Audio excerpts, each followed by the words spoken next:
A ver, en estos momentos son 5 minutos para las 7. ¿A qué horas me corren? A las 9, a las 9:30, a medianoche. Ustedes pongan el límite. ¿De qué límite disponemos, Padre? A las 9. Bueno, entonces vamos a aprovechar muy bien estas 2 horas y minutos para que pueda decirse antes de y después de. Antes de este día y después de este día, bueno, noche, eso no importa. En donde no sabía que no sabía lo que hoy aprendí que no sabía. Y no es juego de palabras, es real.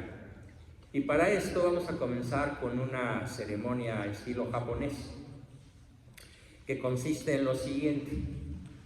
Cuando un extranjero llega a un hogar japonés, sale el dueño de la casa, o la dueña, si es que no hay señor, con una sola taza de té en sus manos. Y cuando el extranjero, mexicano, inglés, americano, de otro país cualquiera, cree que esa tacita de té, el japonés se la va a dar a uno, no se la da. No se la da al huésped, tampoco se la toma él. ¿Qué creen que hace? La tira en una bandeja, y un sirviente o una muchacha de servicio se lleva el té que tiró en esa bandeja y le jala al baño. Se va el té por la coladera. ¿Qué creen que significa eso? Porque bueno, cuando un amigo mío me contó, yo no he ido a Japón, pero mi amigo sí, y llegó sorprendido de esa ceremonia. Y yo le pregunté, bueno, ¿y qué significa que el japonés tire la taza de té, que se vaya al excusado, en vez de tomársela él o el huésped? Si alguno de ustedes no ha escuchado esta anécdota y quisiera interpretar qué significa, levante la mano. ¿Tú no las has escuchado antes, esta anécdota? ¿Qué crees que se imagina? ¿Qué crees tú imaginar que esto significa? Ni idea. Bueno, pues les voy a explicar lo que significa. Una vez que el extranjero sorprendido pregunta ¿por qué tiraste el té? En vez de dármelo o en vez de tomártelo, el japonés explica: porque el té significa todo lo que hay en mi mente antes de escucharte, y para escucharte bien y colocar todo lo que tú me tengas que decir en mi cabeza, tiro el té para que mi cabeza quede vacía y todo lo que tú me tengas que decir quepa mejor. Así que imagínense que todos les acabo de dar una copa de té y la van a tirar al piso. Háganlo. ¿Sí? Muy bien. No, pero tú te la llevaste a la boca, ¿eh? Hay que tirarla. ¿Para qué? Para que todo lo que hoy les platique ocupe mejor espacio, sin prejuicios, sin ideas preconcebidas, sin, eso ya me lo sé. Es más, aquí hay algunas personas que ya me han escuchado algunas veces, como mi buen amigo Rodney, su esposa, que por ahí anda también. Hola, Rebe. Y sin embargo ellos me honran nuevamente con su presencia, a pesar de que ya han sido varias veces las que me han escuchado. También a ellos les pido que en esta ocasión, a pesar de que el tema pueda parecer desconocido, de todas maneras tiren la tacita de té para que nuevamente su cabecita quede sin ninguna información previa. Y si la información que yo de hoy ya la conocen, de todas maneras tomen en cuenta una cosa: solo aprendemos repitiendo. No hay otra manera de aprender, repitiendo. Y la cantidad correcta de veces que una persona tiene que repetir algo para aprendérselo bien, algunos, la mayoría del grupo no sabe cuál es esa cantidad. Así que anótenla por favor en donde están tomando notas. ¿Sí? Escriban 50, pero no con 5, con una S. O sea, 50, con S, significa incontables veces. Nunca tendremos el número de veces suficientes para decir que algo nunca se nos va a olvidar. Fíjense, esto es tan importante que todo lo que hoy vamos a decir, o bueno, no todo tal vez, pero algunas de las ideas más importantes, sobre todo de las que están plasmadas en este libro, Fórmula Nutricional Básica, CTR, las hambres básicas humanas de caricias, tiempo y reconocimiento, es algo para repetirse y repetirse y repetirse de aquí hasta el último día de su existencia. Voy a explicar por qué. Tengo yo un gran amigo de mi edad que se llama Manuel de la Flor, mexicano, de esos pocos mexicanos que ahora hay que honran muchísimo a nuestra patria. Él es un pianista profesional que empezó a estudiar piano cuando tenía 5 años. O sea, tiene 72 años tocando el piano. Y después que él escuchó este concepto de repetir 50 veces lo que queremos aprender bien, me dijo: Juan, ahora entiendo por qué me pasa lo que me pasa. Pues, ¿qué es lo que te pasa, Manuel?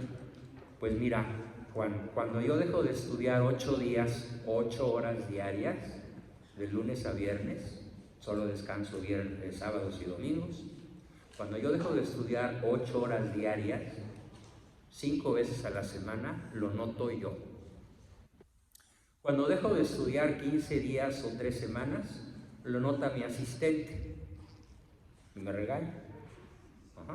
Y si yo dejo de estudiar un mes, lo nota el público. Y estamos hablando de una persona que tiene 72 años tocando el piano.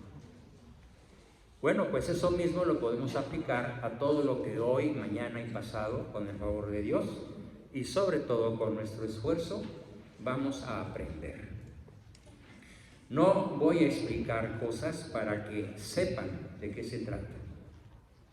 No voy a explicar cosas teóricas, teorías de la personalidad y cosas fantasiosas.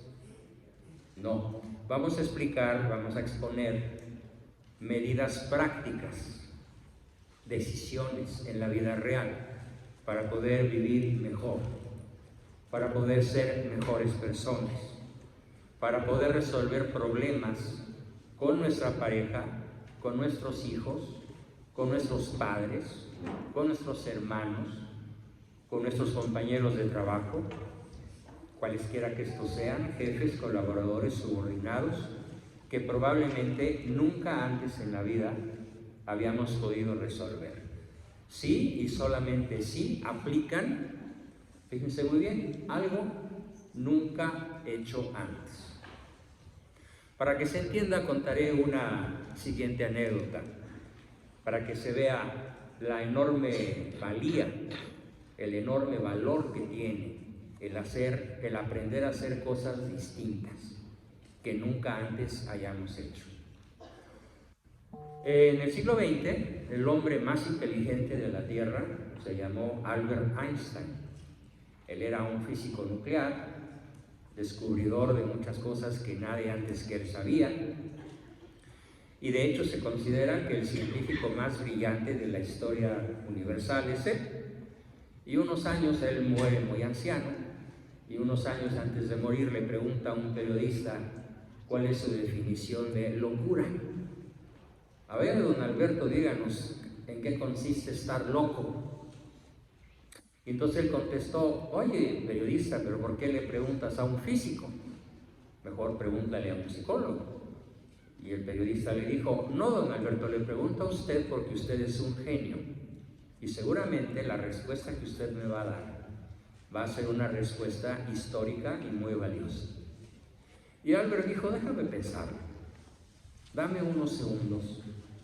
Se concentró, lo pensó, ¿y qué creen que dijo? Dijo así: locura es hacer siempre las mismas cosas y esperar encontrar un resultado diferente. Y vamos a poner un ejemplo en la vida real de casi todos ustedes. Levante la mano el que nunca haya hecho esto. Estar gritando, castigando, regañando, pegando, enojándose con sus hijos. ¿Quién nunca ha hecho esto? Todos lo han hecho. Ahora levante la mano el que pueda presumir de haber obtenido excelentes resultados por haber hecho esto. Nada. Entonces están locos todos. ¿Por qué? Porque siempre han hecho lo mismo, esperando que un día ese niño que se porta mal se porte bien. Mientras ustedes sigan gritando, enojándose, humillándolo, empujándolo, castigándolo, sonándoselo con una chancla, con un cinturón o con la mano, mientras sigan haciéndolo sentirse mal, ¿cuándo van a obtener un resultado diferente? Nunca. Entonces caben todos en la definición de locura de Albert Einstein. Entonces, ¿por qué seguimos haciendo cosas que está científicamente comprobado que no nos dan buen resultado? ¿Por qué? ¿Por qué seguimos enojándonos? ¿Por qué seguimos gritando? ¿Por qué seguimos retirando el afecto? Miren, hay un chiste muy cruel de Pepito, el personaje de los chistes más famosos en nuestra cultura, Pepito, el de los chistes, ¿no? Y una vez su mamá le pregunta a Pepito: oye, mijito, Pepito, ¿ya fuiste a ver a tu abuelita al hospital? Sí, mamá, ya fui a ver a mi abuelita y tenía una cosa en la nariz y yo pensé que le estorbaba. ¿Y qué hiciste, mijito? Pues se la quité. ¿Y qué dijo tu abuelita? No te la lleves. Y se murió. Sí, porque le quitó el oxígeno. ¿Quién de ustedes sería capaz de quitarle el oxígeno a su abuelita o a su esposa, a un hijo? Bueno, conscientemente no, pero yo les aseguro que después de esta sesión se van a dar cuenta de que todos los días le quitan el oxígeno y le impiden respirar a la persona que más aman. Piensen por un momento quién es esa persona, una sola, a la que más aman. Mi esposa, mi esposo, mi papá, mi hijo fulano, ¿sí? Algunos dicen yo, ya empezamos mal con eso. Entonces piensen en la persona más amada y piensen que hoy se van a dar cuenta de con qué facilidad le hacemos a esa persona lo que Pepito le hizo a su abuelita: quitarle el oxígeno. Para lo cual, esta charla la voy a empezar de una manera un poco diferente a otras sobre el mismo tema. Y la voy a empezar de modo diferente porque yo también tengo que no olvidar el hábito de hacer cosas diferentes para lograr resultados diferentes. Yo quiero lograr un resultado muy sustancioso porque este tema es la única vez, al menos en esta semana, que lo voy a tratar con ustedes. Y voy a comenzar por platicarles los efectos de la privación de la fórmula nutricional básica. A ver, vamos a comenzar con algunos ejemplos y después vámonos al tema central. ¿En cuánto rato se muere una persona si deja de respirar? ¿Porque está sumergida en el agua? ¿O porque alguien le tapa la nariz? ¿O porque está en un lugar encerrado donde ya no hay oxígeno? ¿Cuánto tarda en morir una persona privada de oxígeno? ¿Cuánto? Como 4 minutos. Los campeones mundiales de buceo tal vez 5. pero mucho a los 5 minutos, el atleta con mejores pulmones, si no respira, se muere. ¿Cuánto tiempo tarda una persona en morirse de hambre? De no comer nada, absolutamente nada. ¿Cuánto tiempo tardaría en una huelga de hambre? De no comer realmente nada. Pues se calcula que hasta 28 o 30 días. Y una persona que no beba ni una sola gota de agua se puede morir en menos tiempo del que pasaría por no comer. Entonces, la privación de oxígeno, la privación de alimentos y la privación de líquidos finalmente causan la muerte. Y eso es tan simple de entenderlo, pues que nadie lo pondría jamás en duda. El problema es que matamos a la gente de una manera muchísimo más lenta y de la que muy pocos se dan cuenta. Y de hecho, cuando ya se dan cuenta de que estuvieron matando durante años enteros a un ser querido, déjenme decirles algo muy trágico, de lo que yo me he dado cuenta en mis 57 años de vida profesional, porque empecé a los 20 a trabajar en esto y ahora ya estoy a cumplir 77 años de edad, o sea que tengo medio siglo trabajando en esto. Y un poco más porque en realidad empecé en la adolescencia. Entonces, muchos de nosotros, yo durante alguna época, antes de saber lo que ahora sé, por fortuna eso fue hace muchos años, cuando todavía no tenía hijos, supe lo que hoy les voy a explicar.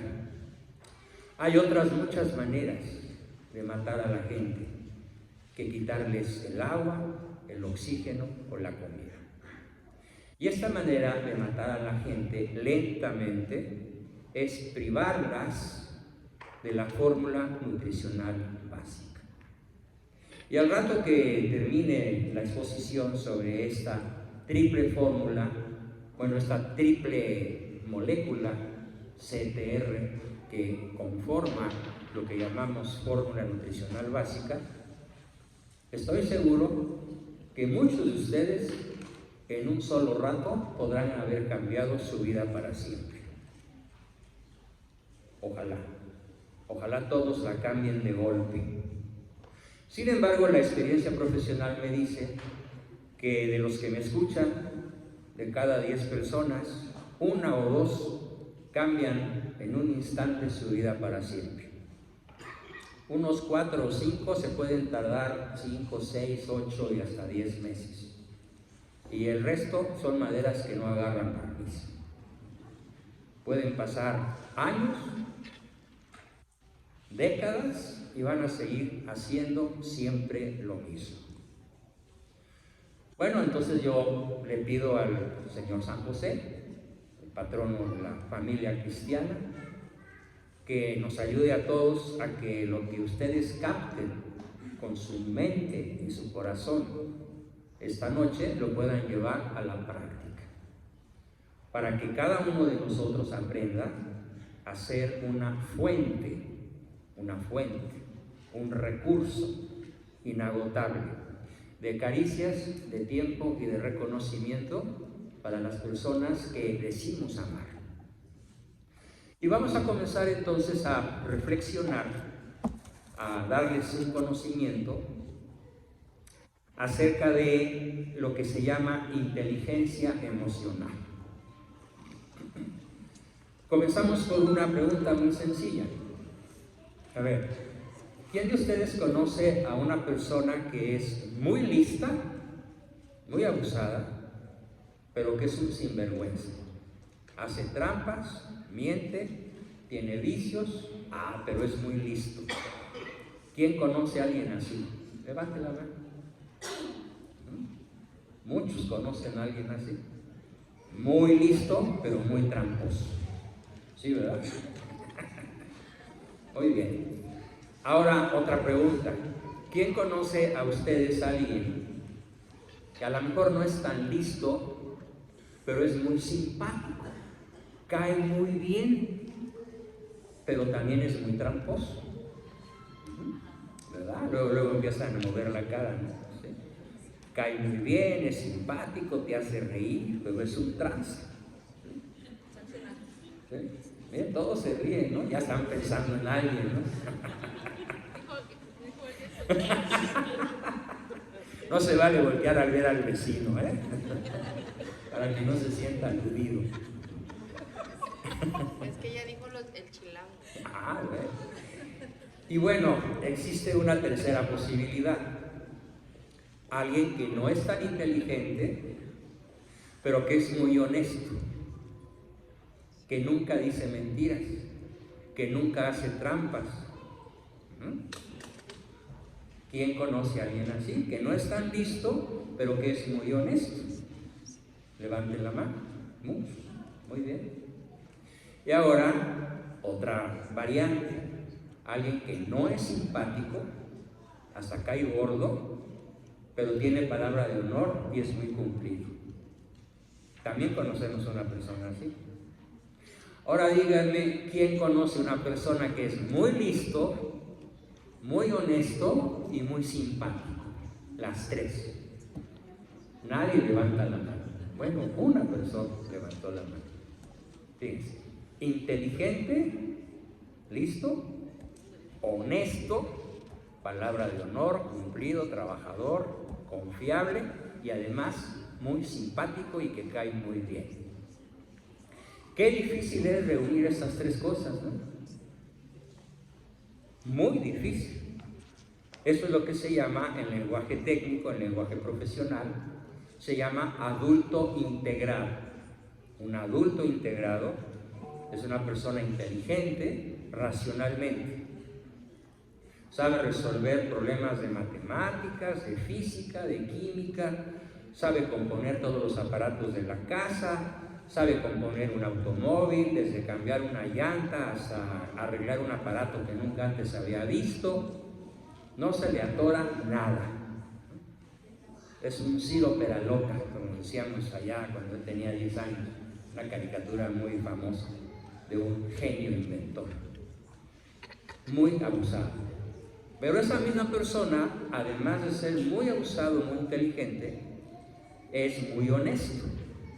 No miente, cumple sus promesas, es trabajador, es puntual, es leal, es fiel, si está casado, y si está soltero, pues también. Y además es simpático y le cae bien a todo el mundo. ¿Quién no quisiera tener un marido así, señores? A ver, levante la mano la que no quiera un marido así. Pues nada. Y al revés también, ¿no? Ahora, ¿por qué es tan difícil que en el mundo real se dé una persona con las tres características? ¿Por qué es tan difícil? No estoy haciendo la pregunta para que me contesten. La estoy haciendo porque yo mismo la voy a contestar. La razón es porque no nos ocupamos al educar a nuestros hijos, no nos ocupamos al relacionarnos con las personas de lo más importante. De lo más importante. ¿Qué es lo más importante antes de poder educar a alguien? Antes de poder, imaginémonos que ustedes son un equipo de fútbol y tienen un entrenador. ¿Qué necesita hacer ese entrenador antes de poder entrenar? Ustedes tienen un maestro de inglés o de música o de matemáticas o de lo que sea. ¿Qué necesita hacer ese maestro antes de poderles transmitir sus conocimientos? ¿Qué necesita hacer un papá? ¿Qué necesita hacer una mamá antes que poder educar a sus hijos como personas de bien? Antes que cualquier otra cosa, fíjense muy bien, necesita formar un vínculo afectivo. Necesita satisfacer las hambres básicas de esa persona en formación. Por lo tanto, este libro tiene una fórmula, tiene un dicho que yo no inventé, Yo lo descubrí. Por fortuna lo descubrí antes de tener hijos. Y este dicho es de mi tocayo San Juan Bosco, un santo italiano extraordinario que se dedicó a la educación de los adolescentes y jóvenes más difíciles de educar, que eran delincuentes en la ciudad donde él hacía su ministerio sacerdotal, en el norte de Italia, en general, en toda Italia, y después se extendió a todo el mundo, mediante la orden salesiana. Y él escribe una frase que yo hago mía y que está en todos mis libros, y dice así: solo quien se siente amado puede ser educado. Si tu hija de 3 años, de 15 años, de 20 años, tú la amas, eso no lo pongo en discusión, pero si ella no lo siente, no la puedes educar. Si tu hijo te teme, si tu esposa te teme, si tu marido te teme, porque ahora también los caballeros les tienen miedo a la señora. Antes nada más era al revés, pero ahora ya es parejito. Si alguien te teme, no lo puedes educar, no lo puedes convencer, no lo puedes entrenar, no lo puedes ayudar a hacer mejor las cosas de lo que ya las haga, o menos mal de lo que las está haciendo. Si tú no haces sentir al otro tu amor, es imposible educarlo o tener cualquier tipo de influencia sobre él. Y esto lo vamos a profundizar, lo vamos a explicar suficientemente hasta que no quede ninguna duda, cuando menos para que hoy empiecen a poner en práctica algo que se llama bajarse del caballo. ¿Qué es bajarse del caballo? Bajarse del caballo es dejar de gritar, dejar de enfurecerse con el que se equivoca, dejar de enojarse, dejar de retirarle el afecto, de compararlo, de humillarlo, de castigarlo, de amenazarlo, de ponerle la mano encima, de decirle palabras hirientes. Para lo cual voy a comenzar con una serie de descubrimientos científicos en los cuales incluso yo participé. Así que la primera anécdota de este tipo profesional, vivida por mí a los 20 años, cuando estaba empezando yo mi carrera, se las voy a contar a continuación.